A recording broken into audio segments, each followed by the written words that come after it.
Mesdames et messieurs, bonsoir et bienvenue. Vous êtes en direct sur Ziana TV, la chaîne au cœur des diasporas. Ce soir, une actualité spéciale puisque nous serons là-bas en Guinée-Conakry où depuis quelques jours, on assiste à des violences politiques.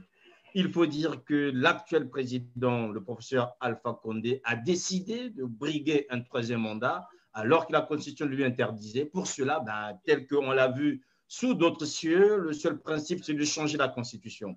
Ce changement de la Constitution entraîne des violences et nous assistons depuis quelques jours à des tueries, à des arrestations et surtout à l'intimidation de différents acteurs politiques. Ce soir, nous allons essayer de comprendre avec des acteurs qui sont au cœur de ce mouvement, notamment ici en France, afin de se saisir de cette situation guinéenne pour voir comment est-ce que ce continent qui se veut, je dirais, en avant-garde, qui se veut démocratique, a du mal à laisser ses vieilles habitudes. Alpha Condé n'est plus à présenter, c'est un vieil opposant politique, il s'est opposé quasiment à tous les régimes guinéens avant qu'il ne prenne le pouvoir. Aujourd'hui, l'homme est quasiment méconnaissable puisque cette transformation du pouvoir, l'ivrogne du pouvoir, l'a poussé aujourd'hui à vouloir, je dirais, mettre son pays à feu et à sang, tout simplement pour lui permettre de briguer un troisième mandat. Voilà donc, mesdames et messieurs, le menu ce soir de notre Ziana News Night pour vous permettre de bien comprendre. Alors, mes invités, vous les voyez. Donc, vous avez donc Madame Mamadi Bangoura. Bonsoir. Bonsoir. Bonsoir tout le monde. Merci d'avoir accepté, Madame Mamadi Bangoura. Vous êtes donc la coordonnatrice du Front national pour la défense de la Constitution. Donc, c'est vous aujourd'hui qui êtes au cœur des manifestations, puisque ce sont vos collègues sur place, là-bas à Conakry et dans toute la Guinée, qui donnent donc, je dirais, ces mots d'ordre afin que les Guinéens puissent damer le pavé et empêcher Alpha Condé à pouvoir briguer un troisième mandat par cette réforme constitutionnelle. À vos côtés, donc, Monsieur Abou Sagno, bonsoir. Bonsoir. Abou Sagno, vous êtes donc membre du Front national pour la défense de la Constitution et vous êtes donc ici au sein de la diaspora à Paris. Du Congo-Brazzaville, bien sûr, Guy Mafima, bonsoir. Bonsoir, Monsieur Sirmakoso. Guy Mafima, je rappelle donc que vous êtes spécialiste de contentieux historiques et vous êtes représentant de M. André Komi Salissa, actuellement prisonnier politique du côté de Brazzaville, et vous êtes aussi un acteur de l'opposition congolaise. Avec vous, nous essaierons de faire le parallèle, sinon de bien comprendre le mode opératoire qu'on voit aujourd'hui en Guinée par rapport à la situation qui s'est passée il y a quelques années du côté de Brazzaville.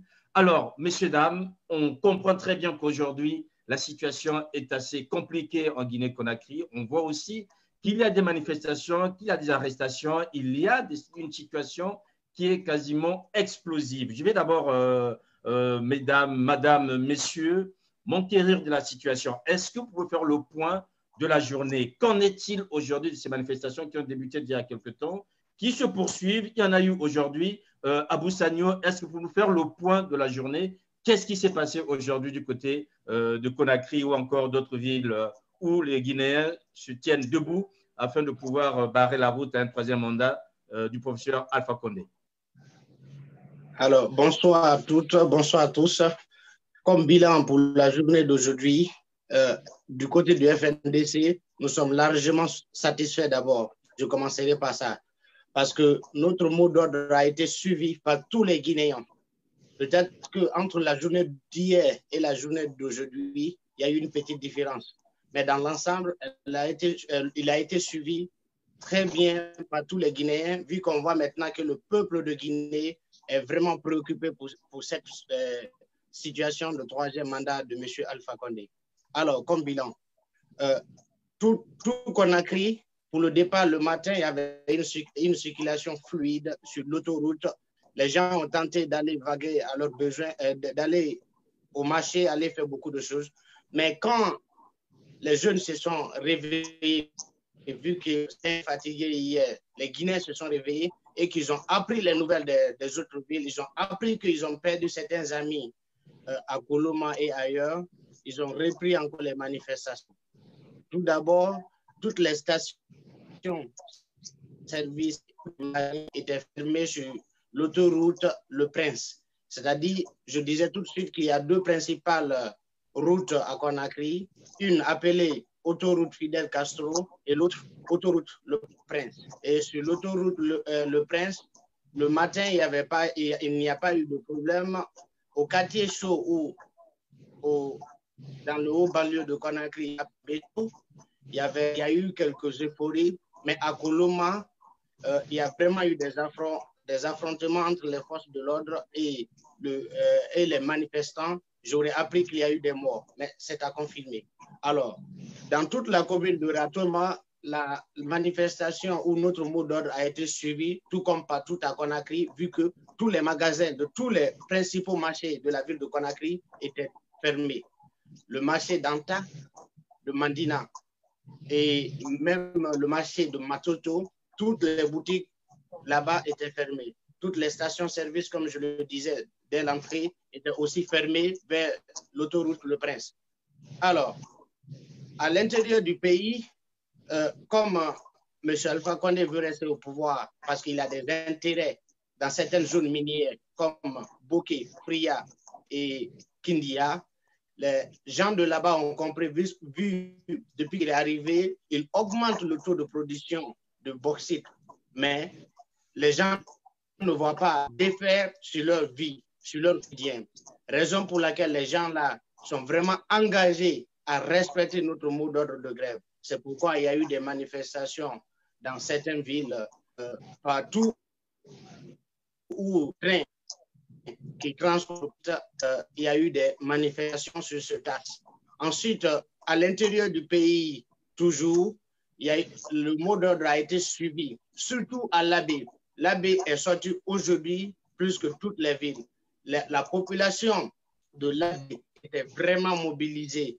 Mais ce qu'il faut déplorer, il y a eu beaucoup de jeunes qui ont été arrêtés, beaucoup de manifestants arrêtés. Et à l'intérieur du pays, dans toutes les autres villes, le mot d'ordre a été suivi parce que les boutiques et magasins étaient fermés. Et ce qu'il faut aussi saluer, la journée d'aujourd'hui est marquée par le soutien de taille de l'USTG, l'Union syndicale des travailleurs de Guinée, qui est composée de l'Union des spécialistes en télécommunications, l'Union des banquiers. Donc, eux, aujourd'hui, ils soutiennent notre mouvement. Je pense que, comment dirais-je, les camarades du FNDC, M. Abdourahmane Sano de la PQD, Ségou Kondouno du Ballet citoyen et Baïlo, M. Badra Kone, tous ces gens-là qui ont été arrêtés arbitrairement par M. Alpha Condé doivent être libérés parce qu'ils se sentent en insécurité. Et avant aujourd'hui, c'est-à-dire le 13, on a eu le soutien de taille du SLEG, syndicat libre des enseignants et chercheurs de Guinée. Donc, ce qui veut dire que globalement, le mot d'ordre de notre mouvement est suivi par tous les Guinéens. Voici ce que je pouvais donner comme bilan pour la journée du 15. Merci. Est-ce que vous pouvez compléter quelque chose, Mamadi Bangoura? Oui, moi, ce que je voudrais ajouter, tout d'abord, ma pensée va aux victimes, aux personnes qui ont perdu leur vie pendant cette manifestation de la journée d'hier et d'aujourd'hui, parce que malheureusement, on dénombre 5 décès, si cela se confirme, et si de toute façon les comptes sont exacts, et puis une trentaine de personnes blessées aussi. Donc, ma pensée première va aux familles endeuillées à qui, au nom du FNDC, on présente nos sincères condoléances, et aux blessés, on leur présente aussi toute notre sympathie. Parce que ces personnes-là ont été blessées, pourquoi? Parce que tout simplement, ils ont voulu jouir de leurs droits fondamental, c'est-à-dire le droit de réclamer la liberté, le droit de réclamer la démocratie. Et puisque le mot d'ordre, de toute façon, le mode opératoire de ce gouvernement, c'est de semer la tyrannie et de faire dans la répression. Et malheureusement, l'armée est sortie. l'armée a tiré parce que le ministre Bourama Condé disait que l'armée tirait à balles blancs. Ce n'est pas vrai du tout puisqu'il y a eu des blessés et des décès. Et l'armée fonce sur tout ce qu'ils trouvent. Ils n'ont même pas hésité, ils n'ont pas eu la décence de respecter le deuil des familles puisqu'ils pénètrent jusque dans les concessions pour aller faire leur chasse à l'homme. Parce qu'aujourd'hui, il faut le dire, qu'il y a une chasse à l'homme qui est ouverte. Ils recherchent tous les représentants FNDC et ils recherchent tous les opposants politiques aussi qui sont confinés, qui sont surveillés depuis quelques jours déjà chez eux. Aujourd'hui, ils sont confinés chez eux. Donc, voilà cette chasse à l'homme. Et donc, dans tout ça, moi, ce que je voudrais dire, malgré tout ça, le FNDC, la population de la Guinée est déterminée d'aller jusqu'au bout pour mener ce combat. Parce que nous refusons que M. Alpha Condé se présente pour un troisième mandat. Nous refusons que M. Alpha Condé modifie la constitution actuelle. S'il dit que cette constitution n'est plus adaptée, mais ça, il le savait déjà, puisqu'il a prêté 2 fois serment sur cette constitution. Donc, cela veut dire que les 2 mandats qu'il a menés ne sont pas légaux non plus, ne sont pas adaptés. Parce qu'on nous parle jusqu'à l'illégalité de cette constitution. Tout à fait. Alors, on va revenir, oui. Mamadi Bangoura, on reviendra sur cette constitution parce que Alpha Condé s'est déjà exprimé il y a quelques jours. On a un document, c'est qui savent aujourd'hui, il avance des raisons qu'on va analyser avec vous concrètement. Alors, est-ce que, avant que je donne la parole à Guy Mafima, est-ce que vous me dire, Mamadi Bangoura, c'est quoi en fait le Front National pour la défense de la Constitution? Qu'est-ce que c'est exactement cette coalition?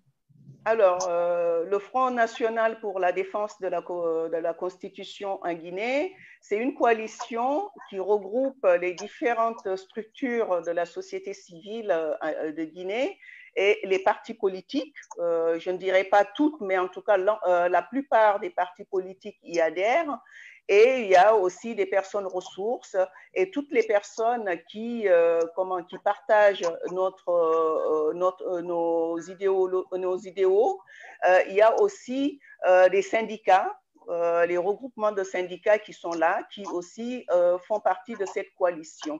Et donc, ils se sont regroupés depuis le mois d'avril dernier pour justement défendre la constitution du 7 mai 2010 en Guinée et pour aussi s'opposer au projet de troisième mandat de M.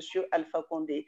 Donc, c'est un mouvement citoyen donc qui concerne tous les Guinéens. On ne fait pas de distinction de race, d'ethnie ou d'appartenance politique ou quoi que ce soit. Tous les citoyens, tout le peuple de Guinée s'y retrouve, la majorité en tout cas, évidemment, sauf ceux qui sont dans la mouvance. Voilà, on a bien compris donc le FNDC regroupe en fait l'ensemble des leaders ou des personnalités de l'opposition, enfin une bonne partie, et surtout aussi, on a bien compris, des syndicalistes, des hommes et des femmes épris de liberté et qui sont aujourd'hui opposés non seulement au troisième mandat d'Alpha Condé, mais aussi au changement de la Constitution. Alors, Guy Mafima, je ne voudrais pas dire qu'on prend les mêmes mots, on recommence, puisque vous avez sans doute une grille de lecture qui permettrait de comprendre en fait cette situation qui se passe aujourd'hui en Guinée par rapport à ce qui s'est passé au Congo-Brazzaville en 2015. Quelle lecture faites-vous aujourd'hui, Guy Mafima, après tous ces éléments qu'on vient de nous donner par Monsieur Abou Sagno et Madame Mamadi Bangoura? Je commencerai d'abord par rendre hommage à tous les martyrs de ces jeunes qui sont déjà tombés depuis hier, parce qu'ils veulent tout simplement vivre dans un pays de liberté où leur perspective soit assurée. Donc, une fois que j'ai dit ça, je tiens aussi à saluer les frères qui sont avec moi ce soir pour leur dire que nous, en tant que peuple congolais, moi, en tant que Guy Mafima, nous sommes à leur côté. Quelle grille de lecture je peux avoir par rapport à ça? Je dirais d'abord, c'est un pays francophone, comme par hasard. La Guinée, c'est un pays francophone, plus ou moins sous la tutelle française. 2, nous avons connu pratiquement les mêmes cheminements. Voyez-vous, c'était... comparaison n'est pas raison. On a eu le président, le défunt président, comment on appelle, le grand leader Sékou Touré, malgré ses défauts, qui avait une vision du panafricanisme, de l'indépendance, mais qui, malheureusement, dans le contexte de l'époque, a été presque obligé, poussé à jouer à la tyrannie. Et puis, nous avons eu Lansana Conté, un long règne. Et puis, vous voyez bien que nous avons eu ces mouvements en 90, avec la tentative de libération des pays sous tutelle, des pays tyranniques, avec le mouvement de la Bole et autres. Au niveau de la Guinée, ça a résisté avec Lansana Conté. À notre niveau, on a eu la conférence nationale, puis les coups d'État et autres. Bref, je passe. On a eu le capitaine Dadis Camara, qui est arrivé un peu comme par effraction, un peu dans une espèce de délire. Bref, lorsque le président Alpha Condé arrive, je pense que moi, en tant qu'Africain, en tant que jeune Africain, jeune politique, nous étions tous heureux de se dire, pour une fois, nous avons là un ancien de la FAIANF, quelqu'un qui a lutté pour la libération de l'Afrique, de la dignité des peuples africains, quelqu'un qui a lutté ici à Paris. Moi, Guy Mafimba, j'ai marché aux côtés d'un de ses ministres actuellement, Rachid Ndiaye, lorsqu'il est arrêté, pour son combat pour la démocratie. Il arrive au pouvoir. Il s'installe. Il est arrivé déjà aussi, hein, les élections étaient presque relativement mal élues, comme on dit. Bref, il arrive à la fin de son deuxième mandat, comme par hasard, mais moi, je ne suis pas surpris. Qui s'assemble se ressemble. Parce que lorsque nous avons vu ce qui se passait au Congo-Brazzaville, avec ce que M. Sassou Nguesso a eu à faire, quels étaient les compagnons de Sassou Nguesso pour le changement de la Constitution, pour l'aider, en fait, à faire passer cette forfaiture? C'était Alpha Condé et certains autres, les Faure et Adema et autres. Et je tiens à vous rafraîchir la mémoire. Vous savez, M. Sassou Nguesso a eu à donner pas moins de 60 ou 100 milliards à la Guinée, parce qu'à un moment, ils étaient en difficulté. Mais ce n'était pas pour Alpha Condé ou les Guinéens, mais c'était pour que Alpha Condé puisse plaider la cause de M. Sassou Nguesso auprès de François Hollande, ici à Paris, comme ils avaient des relations privilégiées. Donc, nous sommes aujourd'hui dans la même situation que le Congo-Brazzaville, tout simplement parce que, je termine là-dessus, ma grille de lecture, elle est simple. Je pars du principe qu'il y a deux acteurs majeurs aujourd'hui qui n'arrivent pas à faire en sorte que nos pays, les pays francophones, sous la tutelle française, puissent s'émanciper, puissent s'arrimer à la modernité. C'est la France et l'Union africaine. L'Union africaine qui est quasiment l'instrument de la France, l'instrument de la politique africaine de la France. Parce qu'aujourd'hui, moi j'ai suivi le déplacement de M. Alpha Condé aux États-Unis, mais c'était clair aux États-Unis. On lui a dit, on n'en veut pas. Aujourd'hui, en France, vous voyez le silence, il y a déjà des morts. Il n'y a aucune réaction. Mais ça sera quoi? La France ne se gère pas dans les affaires intérieures de la Guinée. On connaît ce discours. Raison pour laquelle nous pensons que, moi je pense que j'ai tenu à participer à cette émission pour que nous sortions de là avec une espèce de mode opératoire pour faire en sorte que nous puissions contrer ce qui risque d'arriver comme c'est arrivé au Congo-Brazzaville. C'est-à-dire accompagner une forfaiture par les puissances comme la France. Parce que ce qui se passe, c'est quoi? L'embassillement. Il s'est inspiré de Brazzaville. Hein? Lorsqu'on embasille les opposants, c'est ce que ça soit fait, jusqu'à les envoyer en prison. Lorsqu'on reprime, c'est ce que ça soit fait. Mais tant que nous n'aurons pas une espèce de contre-offensive programmatique et stratégique, nous risquerons d'avoir la même situation que nous avons eue à Brazzaville. Ils vont réprimer, ils vont tuer, et Paris va aller au niveau du Conseil de sécurité des Nations Unies pour dire c'est le moindre mal, il faut essayer de voir comment nous pouvons les amener à dialoguer. Il est là, on dialogue. Donc, voilà un peu ma grille de lecture par rapport à cela, et je pense qu'au long de l'émission, je pourrais faire des propositions concrètes à mes frères et sœurs. D'accord. Mamadi Bangoura, vous voulez réagir peut-être par rapport à ce qu'a dit Guy Mafimba? Oh oui, tout à fait. C'est ce qu'il vient de dire. Qui se ressemble, s'assemble. Moi, je dirais que c'est une organisation de mafieux, en fait, hein, parce que de toute façon, Alpha Condé, quand il se déplace et qu'il va voir ses confrères, là, ses compères, c'est pour aller chercher d'être adoubé dans ce qu'il est en train de faire. Bon, évidemment, on nous dit, chaque fois qu'on pose cette question, on nous dit, mais est-ce qu'il vous a dit qu'il allait se représenter pour un troisième mandat? Mais là, aujourd'hui, il n'a même plus besoin de dire ça, puisque de toute façon, tout est dit dans les non-dits. Exactement. Tout est dit dans les non-dits. Donc, on l'a bien compris. Voilà. Donc, pour ce qui concerne l'opinion internationale, c'est vrai que les Américains, ils sont clairs sur leur position. Eux, ils ont dit, on ne vous soutient pas, on n'est pas pour. D'accord? On est pour l'alternance démocratique. Bon, en France, c'est toujours bon de se dire, oui, non, nous, on ne va pas faire de l'ingérence dans les affaires privées des pays et ceci et cela. Mais seulement, la France, aujourd'hui, parce que Alpha Condé, il vient ici aussi pour être doué de son projet. Bon, il cherche quand même à être soutenu de son projet. Bon, aujourd'hui, c'est vrai que la France ne s'est pas positionnée. Mais justement, nous, on appelle la France, on demande à la France de se positionner, de dire les choses clairement à Alpha Condé, de lui dire que la Constitution, l'article 154 lui permet de faire 2 mandats et pas plus.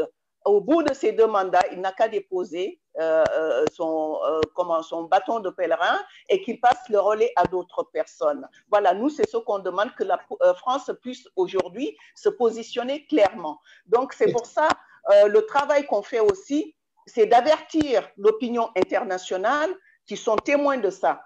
Que ça soit en Europe ou en Afrique, donc on les prend à témoin de tout ce qui est en train de se passer en Guinée. Parce que demain, ils ne viendront pas nous dire on n'était pas au courant, on ne savait pas. Ils sont tous pris à témoin pour ça. Absolument.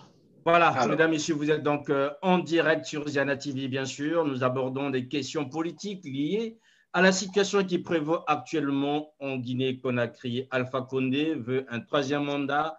Pour cela, il doit marcher sur la Constitution et marcher sur les Guinéens. C'est ce à quoi nous assistons depuis quelques jours. Nous allons, si vous me permettez, écouter en fait Alpha Condé par rapport aux raisons qu'il avance, lui, pour demander ce changement de la Constitution, et nous allons revenir tout à l'heure.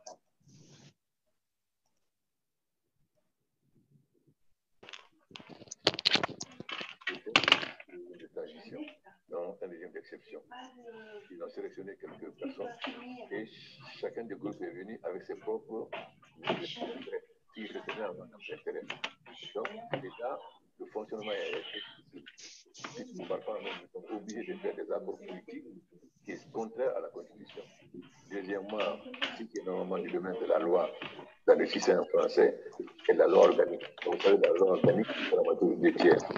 Le domaine de la loi organique est difficile et se retrouve dans la Constitution. Donc, il y a des exigences notoires de cette Constitution. Et évidemment, elle n'a pas été soumise dans le système français. Le président est nommé là, le magistrat qui est dans la commission, que la commission se prononce. C'est long. La même chose, et les professeurs. Ce qu'il faut insister, c'est les membres du Conseil constitutionnel qui disent leur président. Bon. Ensuite, aujourd'hui, on a beaucoup changé. Donc, nous devons adopter notre constitution au changement du monde. Débranche ça, là. Maintenant, on dit pas en Afrique, c'est le changement. Tant pis, débranche la télé. De l'environnement. C'est là doit se retrouver dans la constitution. Deuxièmement, il y a la lutte contre les... Ça rentre pas. Débranche la télé. Tu branches le... Des mariages précoces, issus de genre. Parce que il faut quand même, aujourd'hui, dans le monde où on est, là, comme disait Aragon, l'enfant, surtout quand il n'y a plus de femmes que d'hommes. Donc, il faut qu'on fasse la promotion des femmes. Donc, ensuite, vous avez la cybercriminalité aujourd'hui. Comment lutter contre la cybercriminalité? Donc, nous devons intégrer énormément de réformes, la protection de la nature. Et ensuite, la première constitution parlait de l'intégration de la Guinée dans un un environnement plus bas, c'est-à-dire l'unité africaine, ce qui a disparu. Or, pour nous, c'est fondamental qu'on ait l'unité africaine. Donc, ça reste dans la Constitution. Donc, il faut adopter la Constitution à notre époque. Non seulement la Constitution des insuffisances à la façon dont ça a été adopté, mais aussi le monde a évolué et il faut adopter notre Constitution à ce nouveau monde. Donc, ça n'a rien à voir avec le troisième mandat ou pas, mais l'opposition gagnant sa défaite aux élections.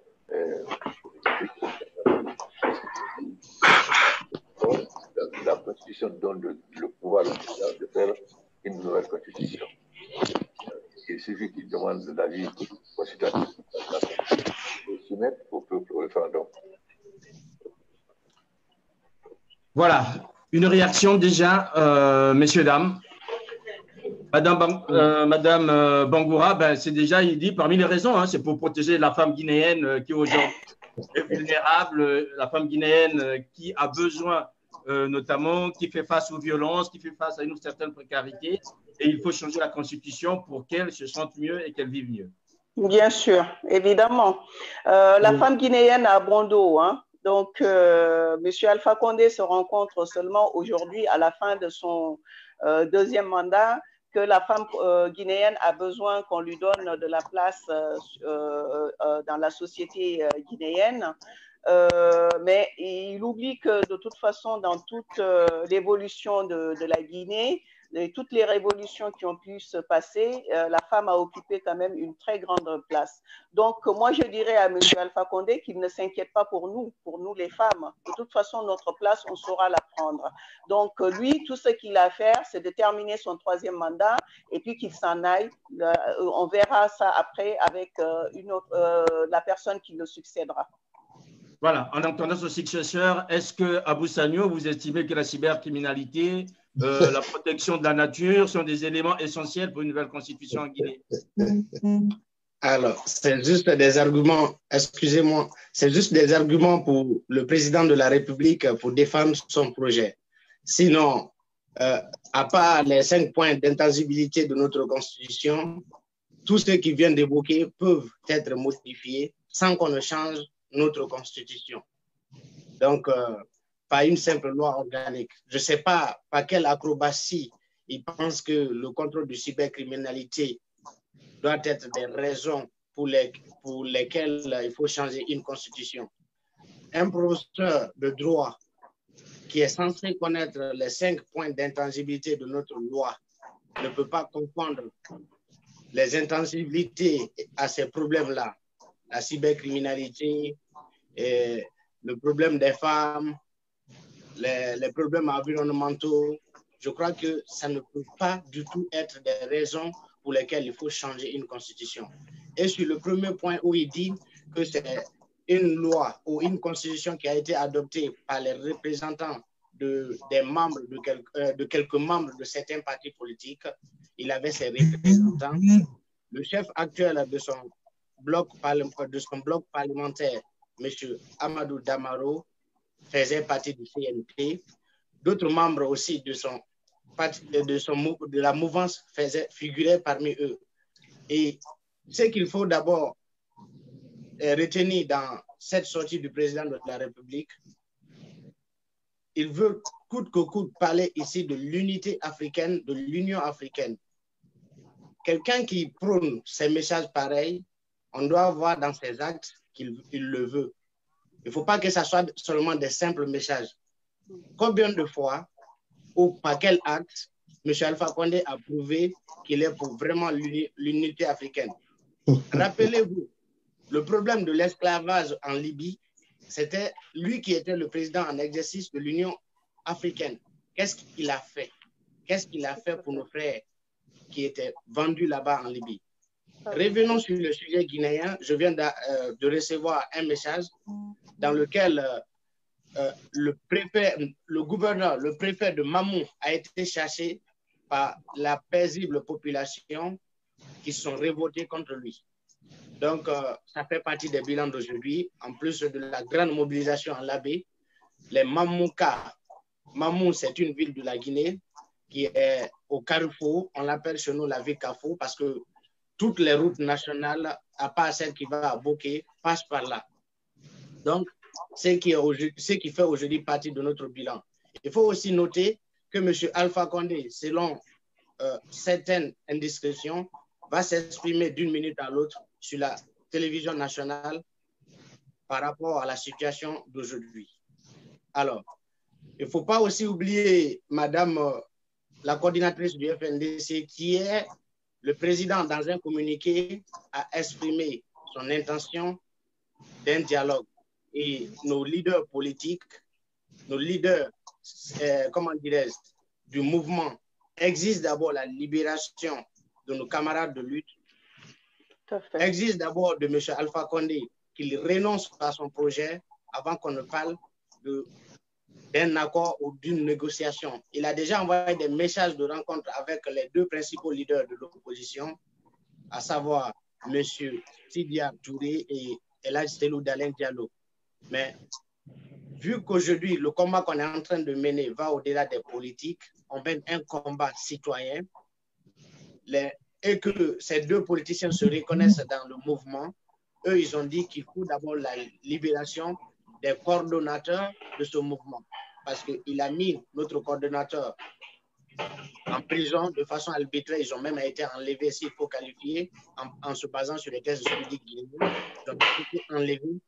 Et les gens encore sont en prison. Il ne les a pas encore libérés. Et tous les jeunes qui essayent de dire quelque chose qui ne va pas dans le bon sens de son pouvoir, on l'arrête immédiatement. Donc, voici ce que je pouvais donner comme bilan. Voilà. Allez-y, allez-y.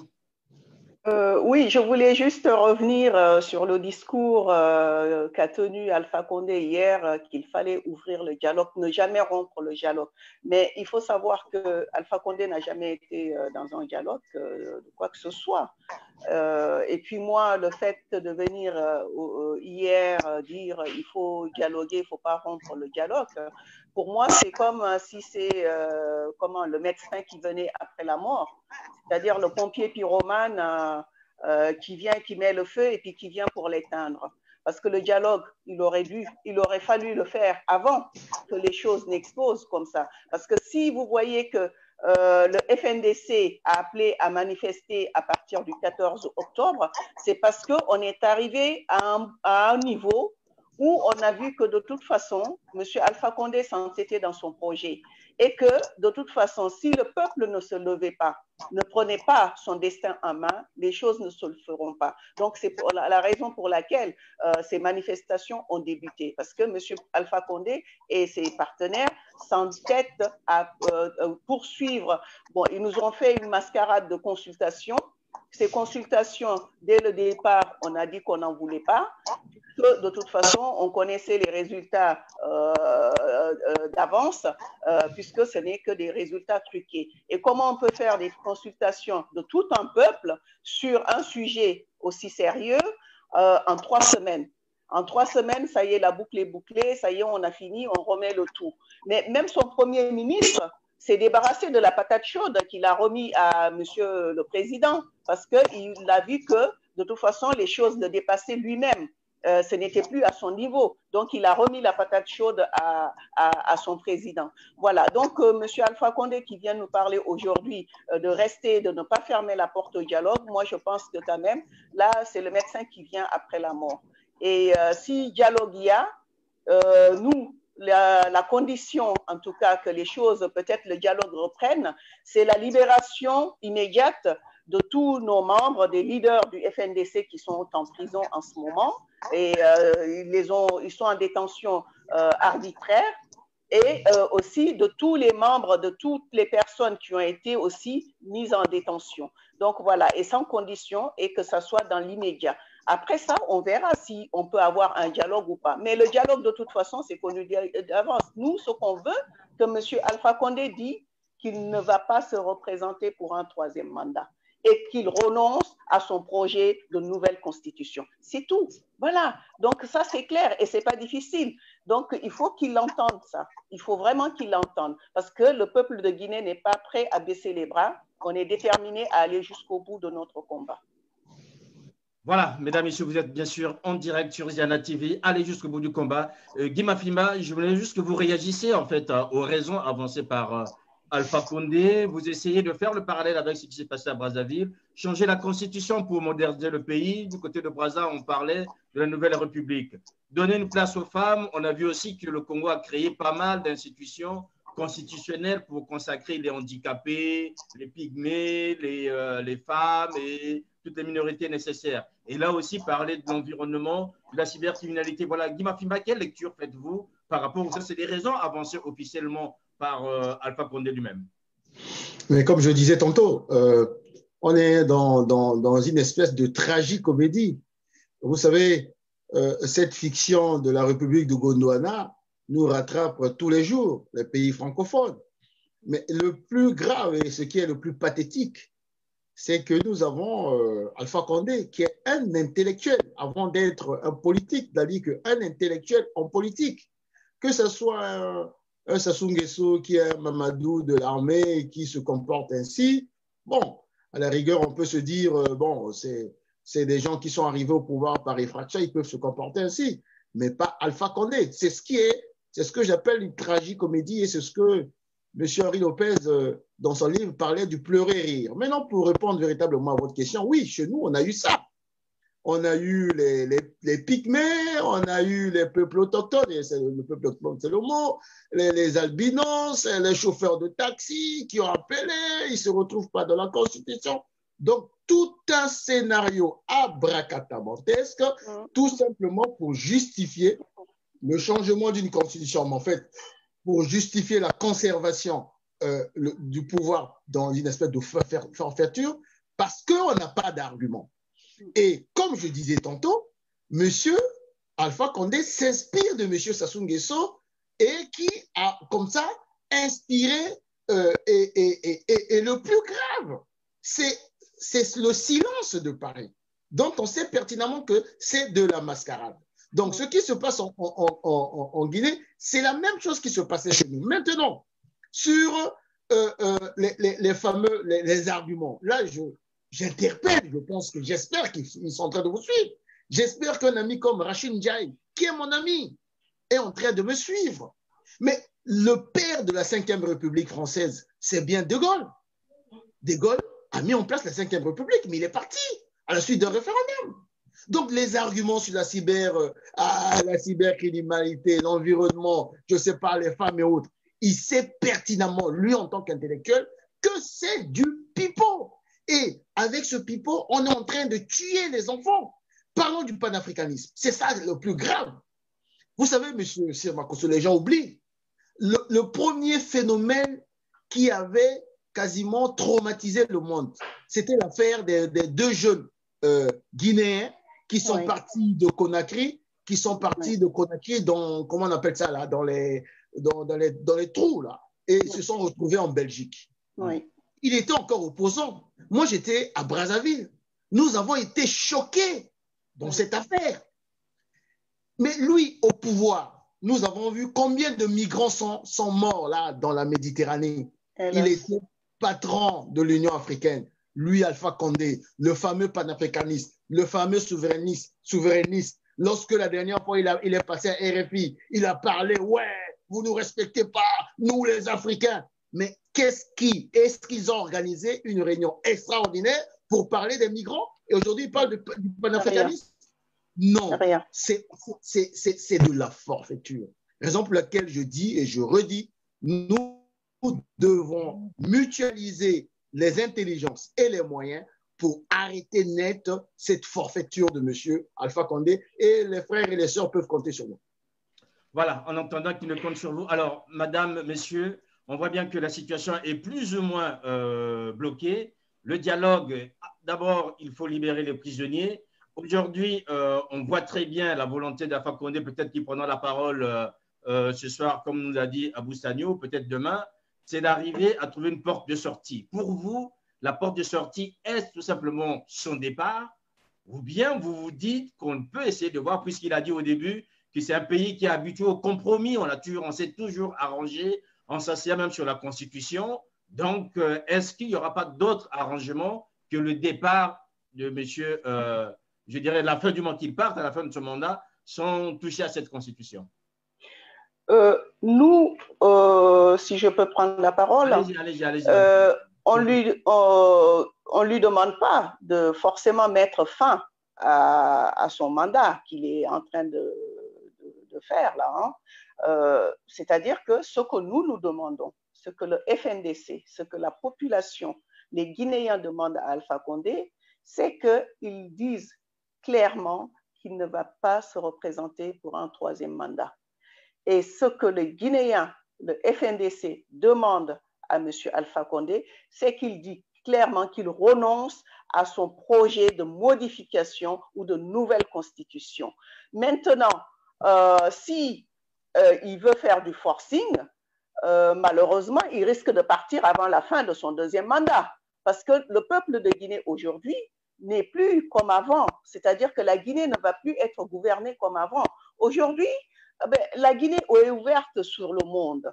On sait tout ce qui se passe grâce aux nouvelles technologies. Donc, l'information, on l'a au bout du monde. On sait très bien ce qui se passe ailleurs. Les Guinéens ne sont plus enfermés comme le temps de Sékou Touré, où on était dans un vase clos et qu'on ne voyait pas ni n'entendait rien d'autre à part entre nous. Aujourd'hui, le Guinéen est ouvert. Il a les yeux partout, il a les oreilles partout et il apprend des expériences des autres aussi. Donc, aujourd'hui, nous, ce qu'on lui demande, c'est juste de dire, de se positionner, de dire clairement qu'il ne va pas se représenter pour un troisième mandat et qu'il renonce à son projet anticonstitutionnel qui est soit de modification de la Constitution ou d'une nouvelle Constitution. Voilà, c'est ce qu'on lui demande. Et ça, c'est pas difficile. Mais il ne veut pas le faire.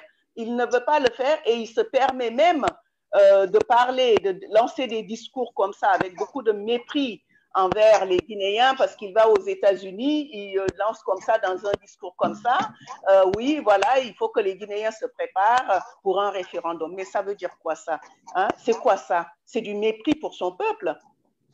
C'est du mépris pour son peuple. C'est pas possible. On doit respecter quand même son peuple. Parce que s'il est là où il est aujourd'hui, c'est grâce au peuple de Guinée. Et ce que vient de dire notre ami, que Alpha Condé, qu'il ne le comprend pas, il est déçu parce que c'est un intellectuel, il comprend, il sait comment les choses fonctionnent. Mais justement, c'est ça qui déçoit encore le plus, c'est ce qui fait encore le plus mal.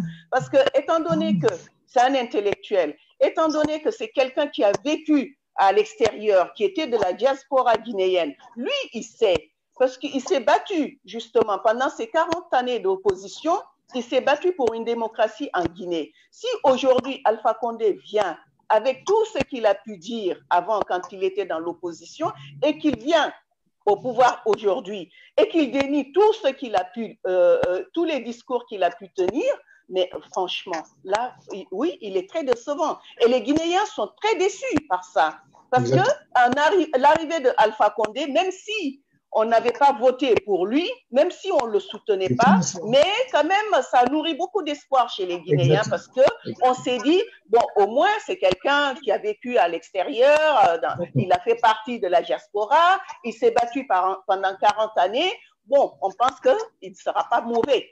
En tout cas, il pourra faire quelque chose pour le pays, il pourra faire quelque chose pour les Guinéens. Au lieu de ça, M. Alpha Condé, il est resté dans un despotisme, mais incroyable.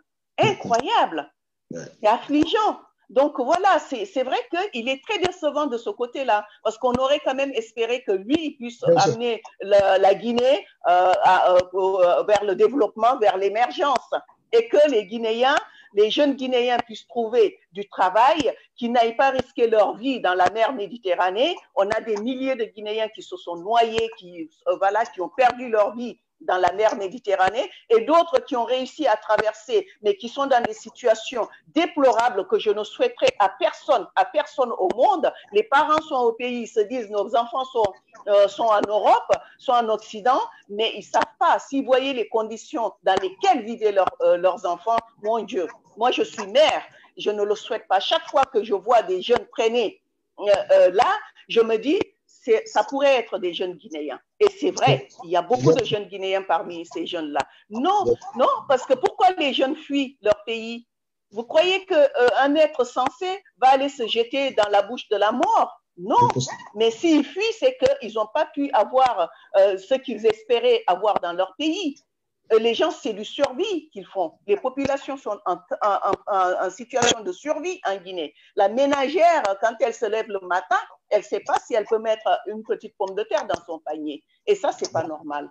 Ça, ce n'est pas normal. Donc, voilà, nous voulons que cela change. Après que M. Alpha Condé, il dit, oui, mais bon, je ne peux pas développer le pays en 2 mandats. Attendez, de qui se moque-t-on? De qui se moque-t-on? C'est maintenant qu'il réalise ça. Mais nous, on ne lui a pas dit de tout faire en Guinée en 2 mandats. On lui avait demandé de faire juste un peu, de commencer. Mais comment ça se passe? Voilà. Donc, oui, M. Alpha Condé est décevant. À plusieurs endroits, il est décevant. Et donc, nous, on ne veut pas qu'il se présente pour un On a bien compris, mandat. du côté de Brazzaville, partir. Le travail ne peut pas s'arrêter. On comprend très bien qu'Alpha Condé a bien appris, lui aussi, il veut continuer son œuvre. Alors, Abou Sadio, on compte les morts quasiment tous les jours depuis que ces manifestations ont commencé. Jusqu'à combien de morts vous estimez par rapport à l'entêtement, je dirais, d'Alpha Condé, qu'il faut à un moment donné s'ouvrir et voir comment on sort de cette crise?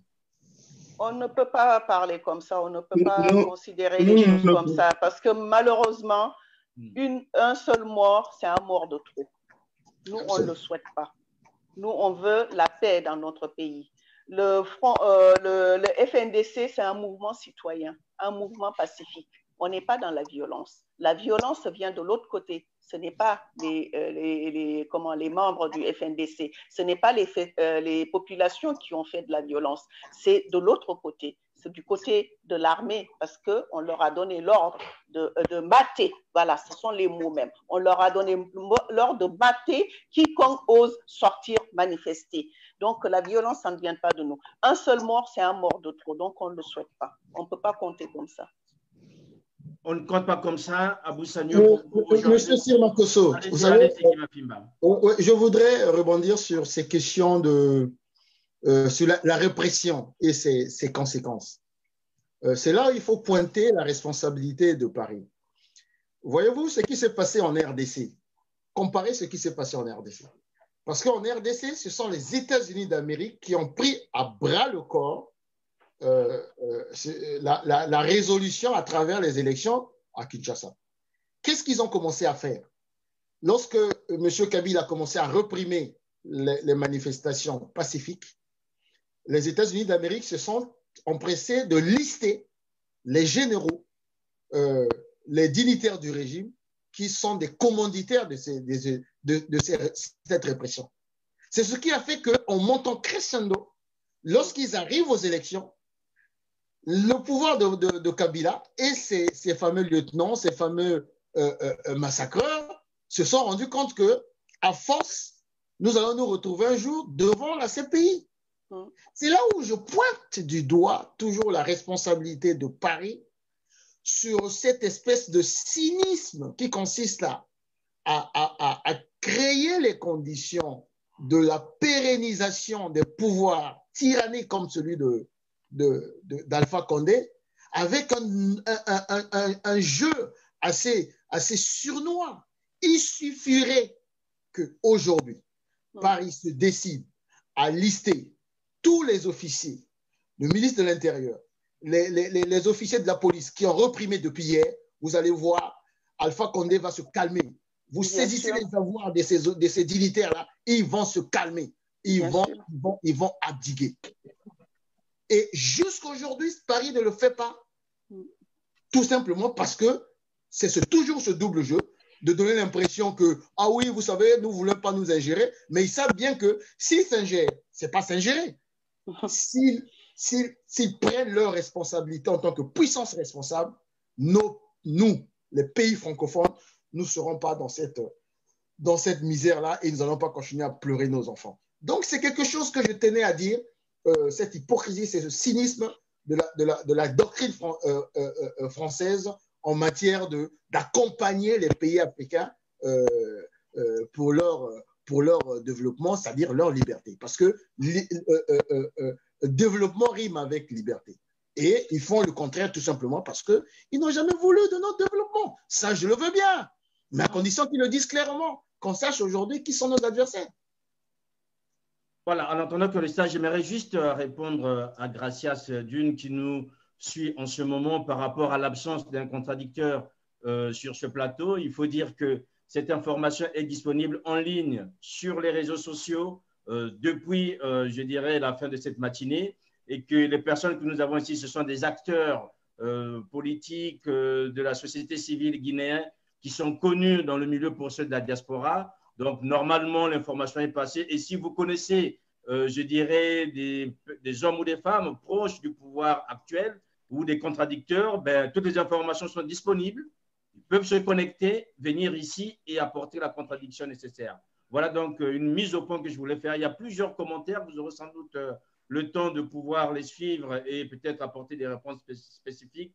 Ce que je voudrais que vous me disiez maintenant, on en est là. On a bien compris que Alpha Condé veut une porte de sortie. On voit aussi que du côté du Front National pour la défense de la Constitution, ben, on est déterminé pour que la situation, je dirais, aille dans une issue qui lui soit favorable.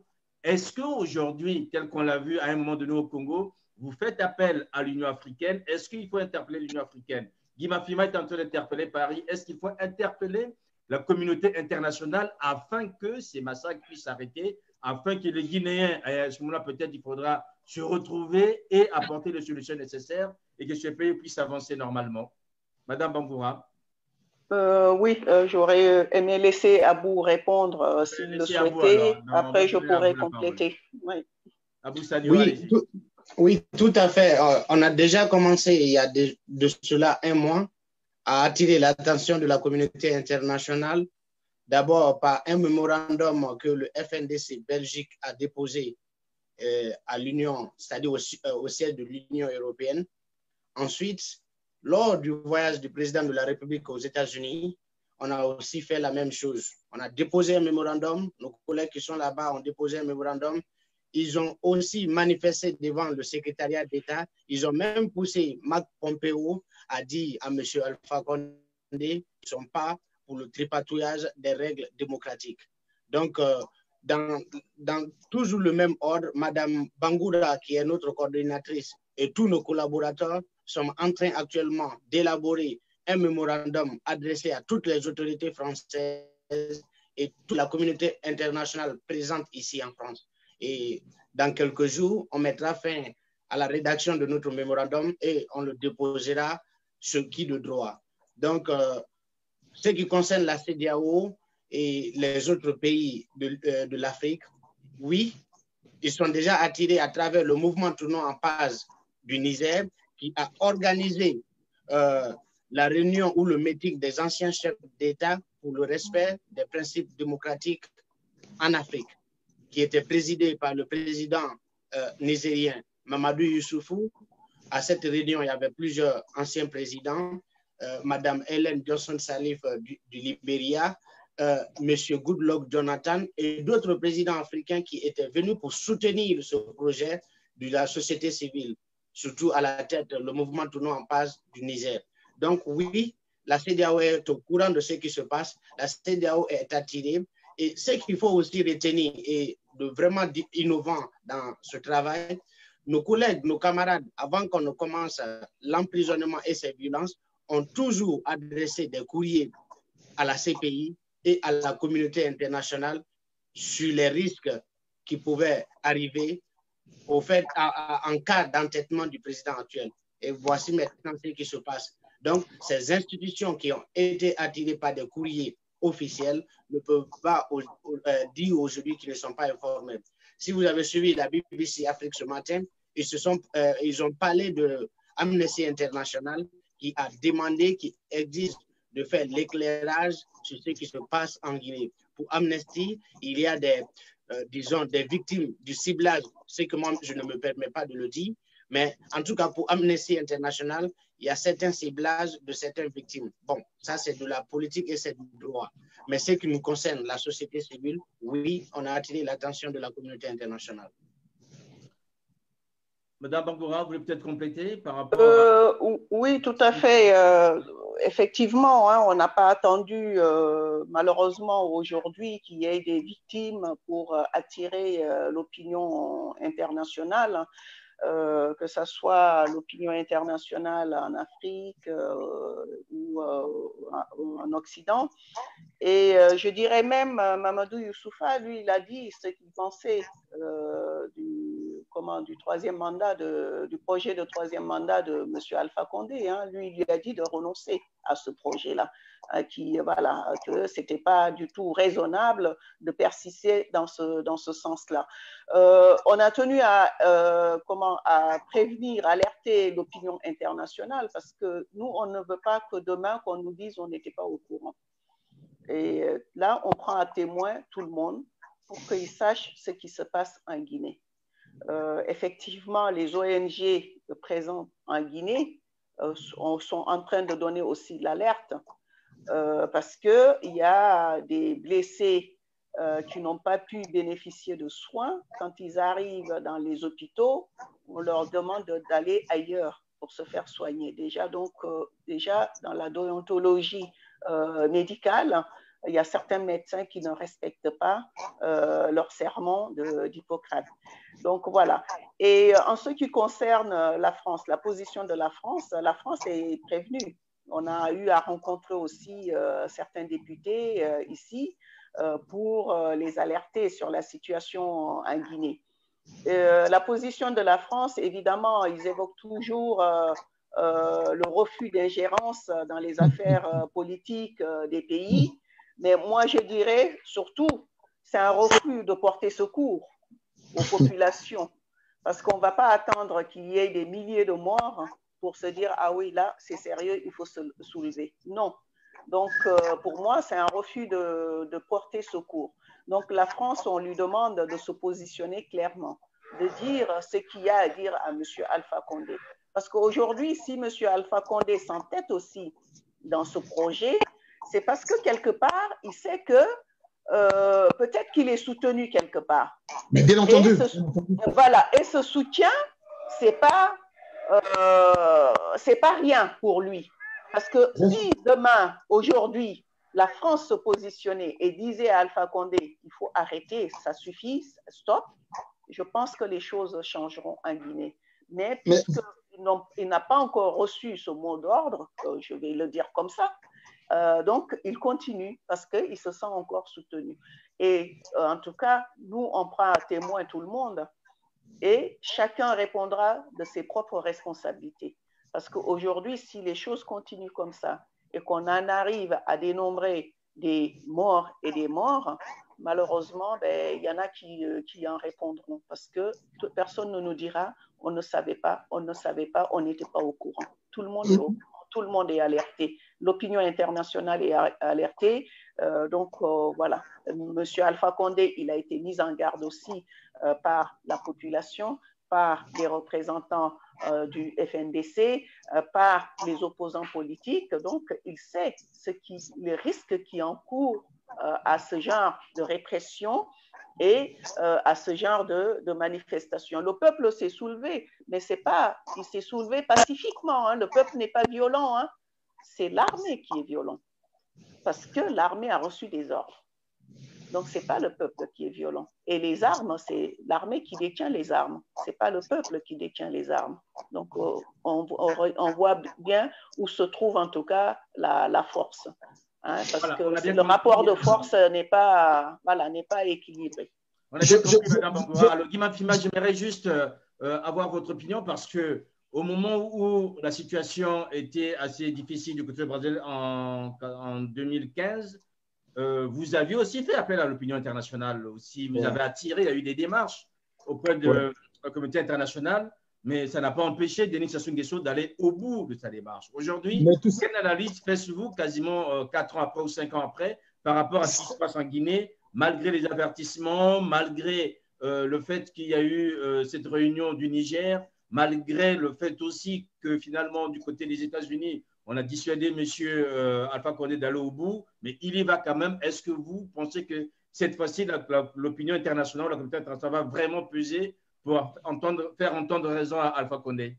Mais c'est une très bonne, un très bon questionnement, hein, Monsieur Sirmakosso, parce qu'avec le recul, effectivement, presque 5 ans après, bientôt 4 ans, 3 ans, 4 ans après, nous avons tiré les enseignements. Moi qui étais acteur, j'ai compris un certain nombre de choses. Quelle a été notre mauvaise appréciation? Raison pour laquelle je suis en train d'accabler Paris. Paris, on peut dire même que Paris est devenu une puissance irresponsable. Parce que, tenez-vous bien, Madame a dit tout à l'heure, ils disent non-ingérence, mais c'est le même Le Drian, lorsque M. Tshisekedi est élu, est passé dans les médias ici pour dire, moi je ne reconnais pas les résultats. Là, il n'y a pas d'ingérence, il y a ingérence.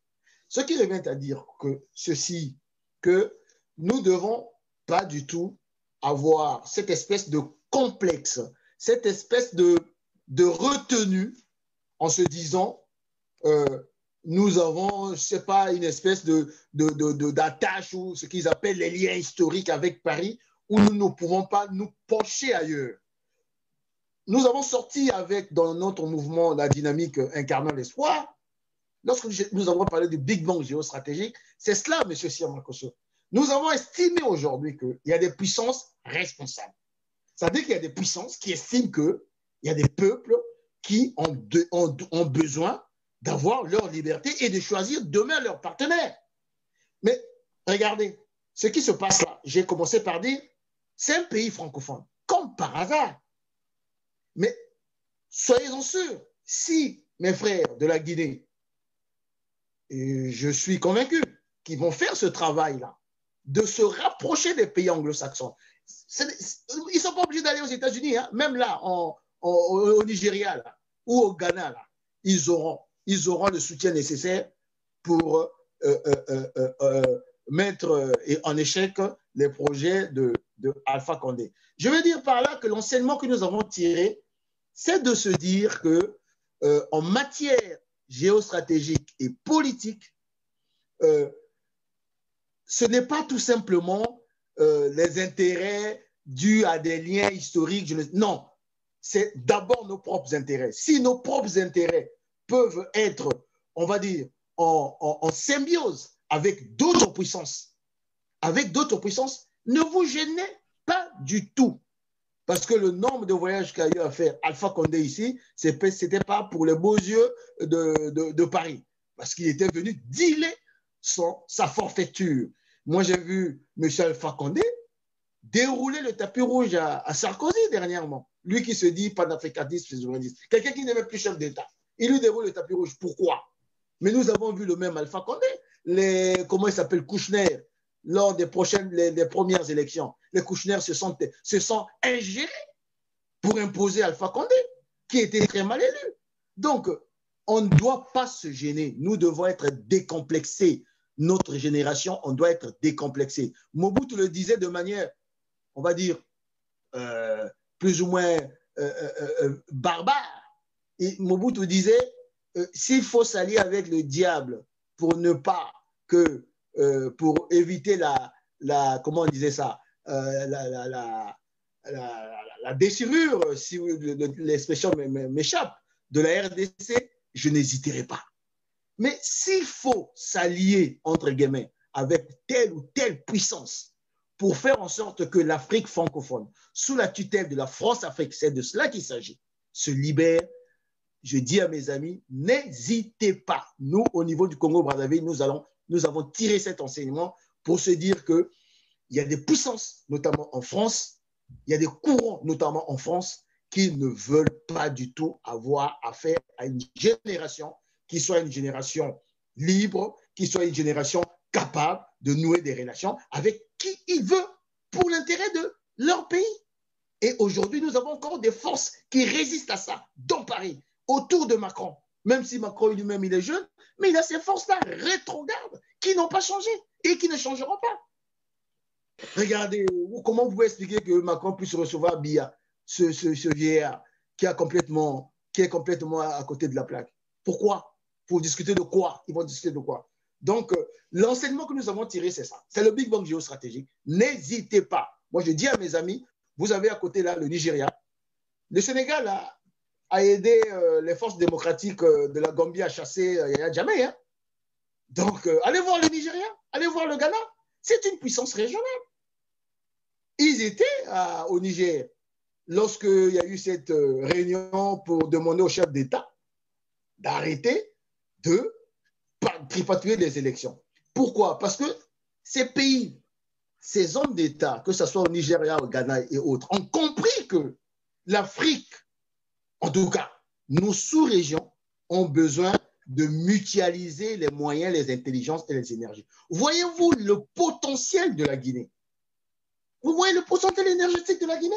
Si aujourd'hui l'Afrique de l'Ouest peut avoir une Guinée avec un visionnaire, avec un homme capable de regarder l'Afrique en avant, de regarder une Afrique qui s'impose, mais c'est toute l'Afrique de l'Ouest qui va en profiter. Il faut expliquer cela à des chefs d'État avant-gardistes, comme celui du Ghana, comme celui du Nigeria. Donc, je pense que nous devons avoir cette capacité de nouer des relations, même sous-régionales, pour mettre un terme à ces régimes despotiques complètement, je veux dire, primitifs. C'est être primitif que de se comporter comme ça. Voilà ce que je voulais dire comme enseignement que nous avons tiré. Peut-être un commentaire, Madame Bangoura ou Monsieur Sagno? Ouais, moi j'ai un commentaire à faire. Alors, ce qu'il faut retenir sur la position de la France, c'est vrai que la France a toujours cette position historique de dire que nous n'allons pas nous mener dans une affaire extérieure. Pour le moment, ils ne l'ont pas encore exprimé. Déjà, le sujet de nouvelle constitution de la Guinée est déjà passé au Sénat. Un député a saisi M. Jean-Yves Le Drian sur le sujet et il avait répondu que rien n'est encore passé, il n'y a pas encore trop d'actes pour prendre vraiment un temps de débat sur là-dessus. Vu qu'il y a eu ces problèmes-là maintenant, nous allons adresser une lettre ou un mémorandum à M. Jean-Yves Le Drian. Et avant cela, je voulais préciser que M. Alpha Condé, je ne suis pas trop sûr qu'il soit soutenu aujourd'hui par les autorités françaises.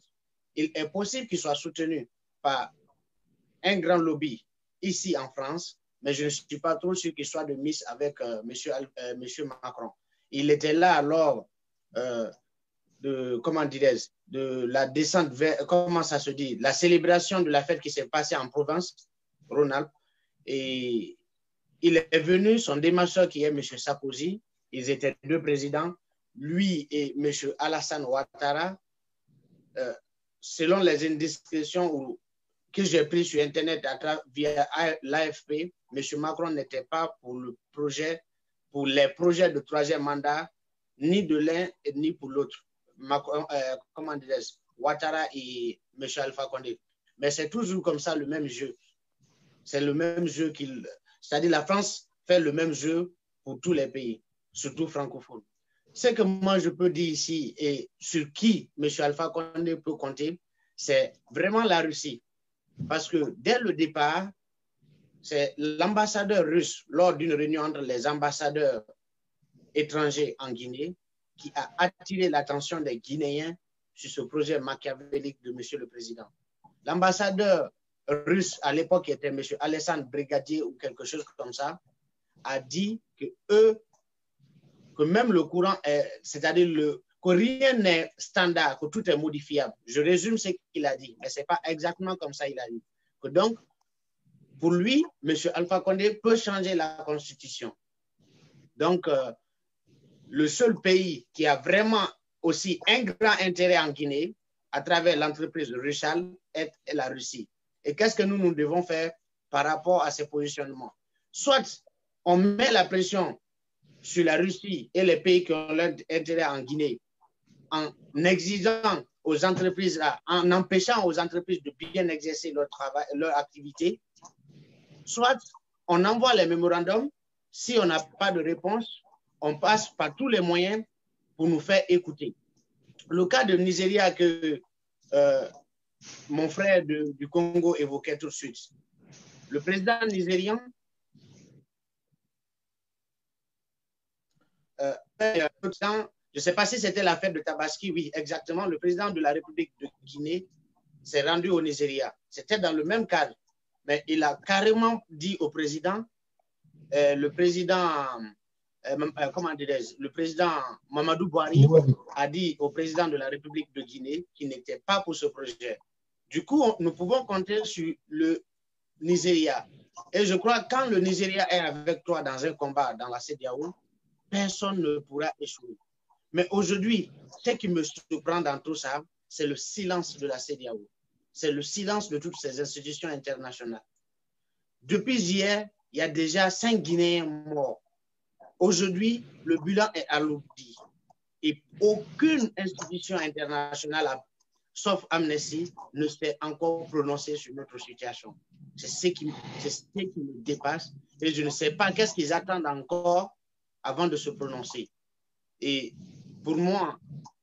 Qu'est-ce qui préside la CEDEAO maintenant? Qu'est-ce qui préside la CEDEAO actuellement? Alors, je crois que c'est le... Alors, je ne me rappelle pas vraiment. Ouais. Je vois tout de suite et je vous dirai d'ici la fin de l'émission. D'accord. En tout cas, oui. OK. On a bien compris. Alors, ce que je voudrais maintenant, on est quasiment vers la fin. On a essayé d'apprendre tous les contours. Maintenant, on en est là. Je vous dirai une question un peu provoque Mamadi Bangoura. C'est quoi la suite?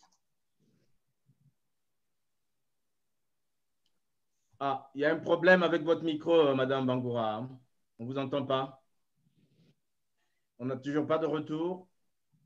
Qu'est-ce qui s'est passé? Essayez de voir vos connexions. Voilà, donc en attendant que nous retrouvions Madame Bangoura, mesdames, messieurs, vous êtes bien sûr en direct sur Ziana TV. Nous abordons ce soir les questions de violence politique en Guinée, suite à la volonté de M. Alpha Condé de briguer un 3e mandat et surtout de changer la constitution de son pays. On compte les morts, déjà 5 morts d'après les informations qui sont diffusées par le Front National pour la défense de la Constitution. On comprend que ce soir, nous avons donc 2 acteurs sur notre plateau afin de nous aider à mieux comprendre cette situation guinéenne. Alors, Madame Bangoura, je ne sais pas si on peut vous entendre maintenant. On n'a toujours pas de son, Madame Bangoura. On ne sait pas ce qui s'est passé. Alors, voilà. Pour les autres, il n'y a pas de problème. Et pour vous, on n'a plus de son. Votre micro est bien allumé. Votre micro fonctionne bien ici. Je n'ai pas de retour. Alors. Essayez peut-être de parler, Madame Bangoura. On n'a plus rien. Est-ce qu'il n'y a pas Alpha Condé qui a envoyé un technicien, cybertechnicien? Mais Sir Makosso, j'espère qu'il n'a pas fait comme chez nous où Denis envoie même des t-shirts. Hein? Bien sûr. Voilà. Essayez encore, Madame Bangoura, mais là, on n'a plus rien. Bon. Est-ce que dans le FNDC, il n'y a pas un marabout qui peut prendre la situation? Reprendre en main la situation parce que là, il n'y a pas de son du tout. Tout est open comme tout à l'heure, mais on n'a rien du tout. Qu'elle regarde là où il s'est marqué on, là, on, off. Elle peut avoir eu à toucher. Mais nous, on n'entend rien. On n'a pas de retour. Qu'elle regarde quelque part on, off.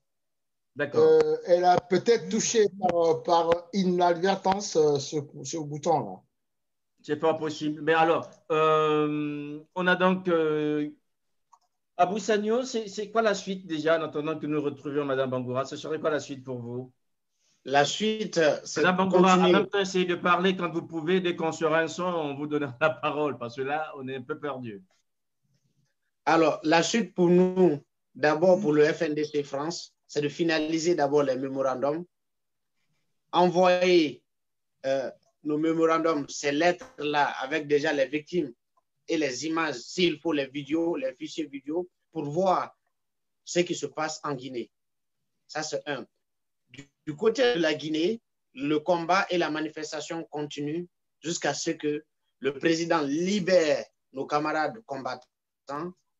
Le président renonce à son projet de 3e mandat. Ce n'est pas difficile. Toute cette crise-là a une petite solution. Une simple phrase pour les élections de 2020, je ne me représenterai pas. Voici pourquoi nous mettons la pression et nous continuerons à mettre la pression jusqu'à ce qu'ils renoncent à ce projet machiavélique. Il faut aussi rappeler, monsieur, que M. Alpha Condé, avant qu'on arrive à aujourd'hui, et son ministre de la décentralisation ou ministre de l'Intérieur ont interdit les manifestations sur toute l'étendue du territoire national, c'est-à-dire le territoire guinéen, il y a de cela 1 an. Pour vraiment mettre ce projet en place, ils empêchent, nous, les membres du FNDC, à organiser des manifestations légalement, parce qu'il y a l'article 10 de notre Constitution qui permet à tous les Guinéens de se manifester, d'exprimer leur opinion. Mais il nous interdit de nous organiser. Au même moment, quand les propagandistes du 3e mandat veulent s'organiser, ils les permettent de sortir. Comme il y a pas encore 3 jours, il y a eu des manifestations de soutien au président actuel à Sigiri. Et qu'est-ce qu'il fait? Les villes dans lesquelles où il n'a pas assez de force pour dissuader les gens, comme la ville de Zérékoré, qui est une grande ville qui se situe à triangle entre la Côte d'Ivoire, le Libéria et la Sierra Leone, il essaye de jouer sur l'ethnostratégie. Vu que dans cette ville, il y a 2 ethnies là-bas majeures, les Konyanké et les Guergé, ils essayent de dire que Zérékoré est une ville où vous ne devrez pas vous confronter. Ce n'est pas bon. Donc, si vous parlez de 3e mandat, ça va être des confrontations interethniques. Ils étaient obligés, vu qu'ils ont vu la capacité de frappe du FNDC à Zérékoré, de signer un accord d'attente dans lequel ni eux, ni le FNDC ne doivent organiser un mouvement de soutien à qui que ce soit, à caractère politique ou citoyen. Jusqu'à preuve du contraire, ni le FNDC n'est sorti et non pas de l'autre côté aussi. Donc, tout ça, ça prouve à suffisance que M. Alpha Condé est à bout de souffle, que le peuple de Guinée est vraiment contre ce projet. Sinon, un président de la République a quel intérêt à signer un accord avec quelques citoyens pour ne pas organiser des manifestations? Ça, c'est une victoire que je voulais vraiment mentionner ici. Une autre victoire, ou ce que je peux dire aujourd'hui aux Guinéens, parce qu'il ne faut pas oublier, c'est de rester solidaire, c'est de ne pas écouter les propagandistes du parti au pouvoir qui, aujourd'hui, misent sur l'ethnie. Pour eux, ils disent que si Alpha Condé quitte le pouvoir, ils ne voient pas quelqu'un d'autre qui peut le remplacer. Que le leader, le premier leader politique, c'est-à-dire le chef de file de l'opposition, est d'une ethnie différente de l'ethnie d'Alpha Condé. Il faut que les Guinéens oublient tout ça.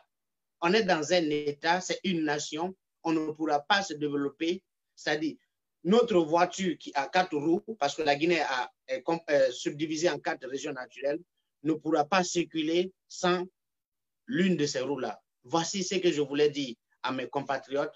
Restez derrière ce projet citoyen, cet objectif citoyen de pousser le président de la République à renoncer à ce projet machiavélique de 3e mandat.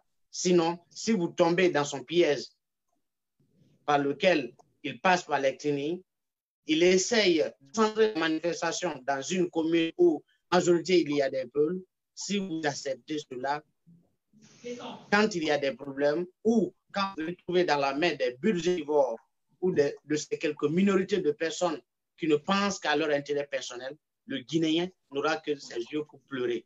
Parce que si ça ne va pas à Conakry, ça n'ira pas à l'Abbé, ça n'ira pas dans les autres villes. Parce que tout est lié. Tous les Guinéens sont liés. Il y a des Guinéens du sud qui sont au nord, il y a des Guinéens du nord qui sont au sud. Il y a les gens de la Basse-Côte en forêt, tout comme il y a des gens de la forêt qui sont en Basse-Côte. Donc, n'écoutez pas cette ethnostratégie. Et même si vous écoutez cette ethnostratégie, qui peut nous empêcher maintenant le chaos si ce n'est pas M. Alpha Condé? Qu'il renonce à son projet-là et qu'il organise une élection libre et transparente, je crois qu'il n'aura pas de problème. Mais il s'entête, il pense qu'il n'aura aucune résistance. Mais lui-même, il dit toujours dans ses discours que le monde a évolué, mais il oublie que dans cette évolution du monde, la Guinée n'est pas laissée à l'écart. Les Guinéens aussi ont évolué. Les Guinéens ont compris toutes les politiques et on se battra jusqu'au bout. Monsieur, voici ce que je pourrais dire ce soir, monsieur Makosso. Merci. Madame Bangoura, j'espère quand même que la technologie est revenue. Non. Incroyable. C'est pas vrai. Je suis sûr que c'est son micro qui est désactivé. Il y a peut-être votre micro qui est désactivé, essayez de voir. Mais je pense qu'elle, elle nous entend en fait. Elle nous entend, mais sauf que nous, on n'a aucun retour. Oui, c'est ça. Je vois Madame Bangoura, elle nous suit sur l'ordinateur ou sur… Non, sur un téléphone. Alors, si c'est en mode paysage, touchez l'écran et appuyez où il y a le micro. Il y a là, oui, c'est écrit audio. Si c'est au rouge, vous cliquez, ça va se mettre en blanc. C'est bon? Non, c'est toujours pas bon. Alors. Mais sinon, Madame Bangoura, prenez votre téléphone, prenez-le en main, essayez en entendant que Guy Mafimba dise quelque chose et puis on vous reprendra. Guy Mafimba, voilà, donc on sent là déjà une volonté d'un peuple déterminé, une opposition qui s'organise, une opinion internationale déjà avertie. Vous direz quoi en conclusion, Guy Mafimba? Non, mais en conclusion, je dirais que… Il y a aussi les arguments ethnocentriques aussi, hein, que c'est le bien entendu. Voilà. C'est le même schéma, c'est le même mode opératoire, c'est le même schéma. L'avantage, je pense, de mon frère de la Guinée, c'est le fait que c'est un peuple qui a compris une chose. Il n'a pas besoin d'attendre les mots d'ordre d'un dirigeant quelconque pour se mettre dans la rue. Eux-mêmes, ils l'ont dit, c'est un mouvement citoyen. Ils ont compris et ils sont en train, pour l'instant en tout cas, de faire échec à ce que mon frère appelait l'ethnostratégie, vouloir diviser les ethnies, c'est une très bonne chose. Et surtout, j'ai constaté aussi qu'ils ont encore des syndicats forts qui sont capables de se mobiliser. C'est une très bonne chose. Donc, toutes les forces vives, en tout cas, sont réunies pour faire échec à cette forfaiture. Et je pense aussi que ils ont aussi l'avantage, je pense, d'être dans une sous-région, l'Afrique de l'Ouest, où il y a des puissances régionales qui sont des puissances responsables, comme le Nigeria. Et en comptant sur tout ça, je pense que nous réussirons, parce que je suis tout à fait solidaire avec ce combat, nous réussirons à faire échec à M. Alpha Condé, parce que faire échec à Alpha Condé, c'est faire échec à Sassou Nguesso. Une fois que les Alpha Condé vont tomber, ce monsieur Sassou Nguesso va se retrouver seul. Ils seront peut-être lui, Fort et Adema et je ne sais pas, le Guinéen de la Guinée équatoriale. Et Adema, je ne sais pas quoi là. Et puis le gars de la Guinée équatoriale, ils seront peut-être trois despotes ubuesques qui nous font la honte en Afrique. On pourra mettre un terme. Parce que l'Afrique a besoin de la Guinée. C'est un grand peuple, c'est un grand pays avec des potentialités considérables. Et je pense que l'avenir de l'Afrique passera par la libération aussi de la Guinée.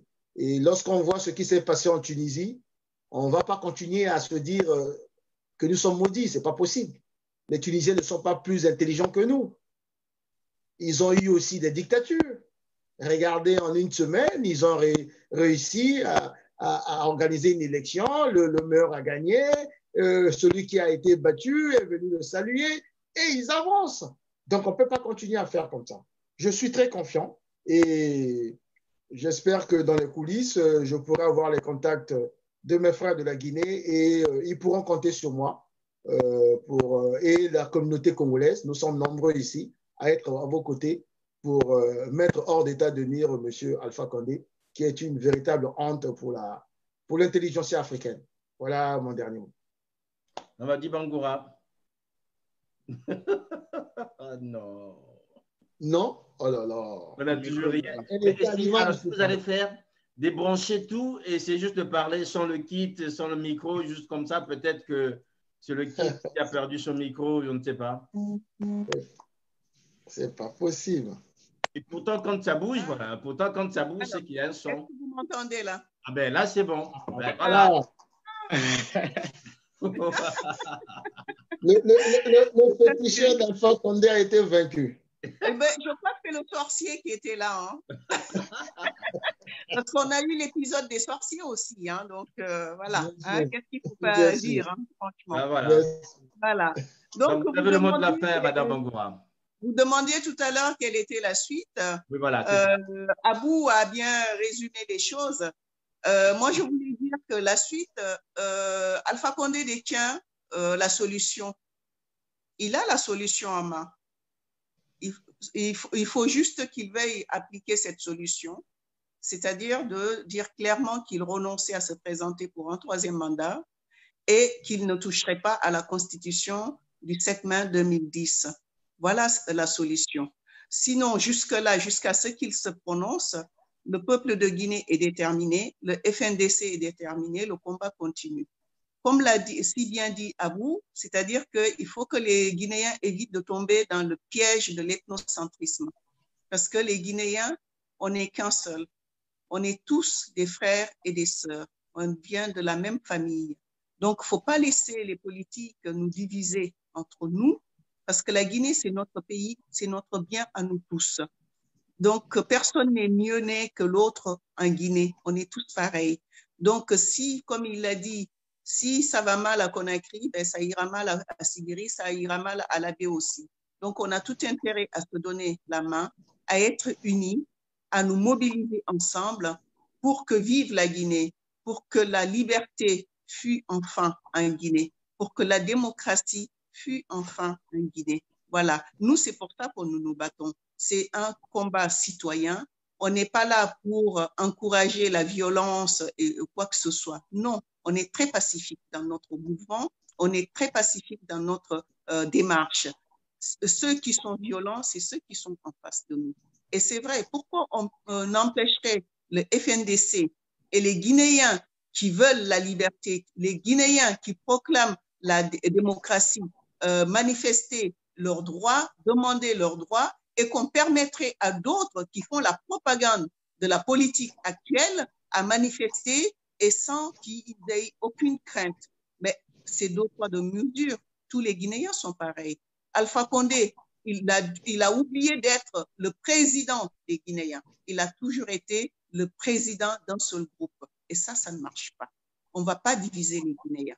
Tous, nous sommes ensemble et nous restons déterminés et mobilisés jusqu'au bout. Voilà.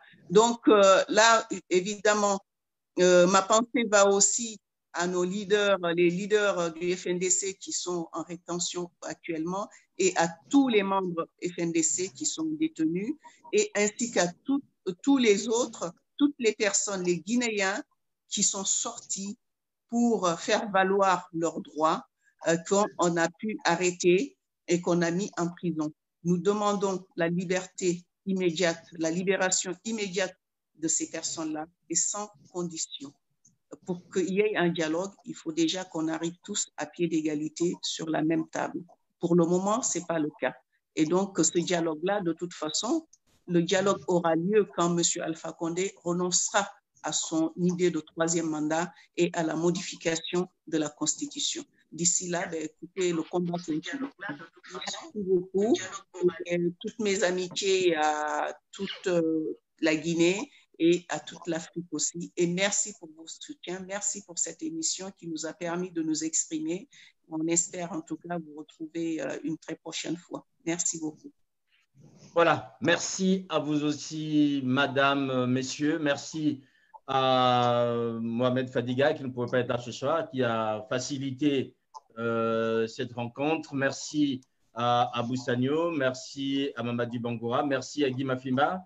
Nous espérons, Ziana TV, c'est la chaîne au cœur des diasporas, donc nous resterons toujours attentifs pour vous donner cette opportunité afin de pouvoir accompagner les aspirations des Guinéens aujourd'hui, de retrouver cette liberté et cette soif, je dirais, de démocratie pour laquelle Alpha Condé lui-même s'est battu il y a de cela 40 ans. Voilà, on est quasiment dans un cycle infini dans un pays où on croyait que les choses devraient aller mieux, mais pourtant, on est encore obligé de se battre quand quelqu'un lui-même s'est battu.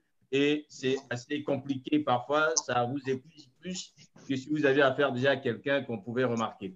Merci encore à vous pour la disponibilité. Merci à vous qui nous avez suivis. Nous espérons que vous avez pu avoir des informations, vous avez pu avoir, je dirais, des nouvelles de dernière minute, vous avez bien compris. Nous avons fait avec les informations que nous disposons à cette heure-ci, et espérons que la situation puisse évoluer dans le bon sens du côté de Conakry. Portez-vous bien, le programme continue. Au revoir. Au revoir.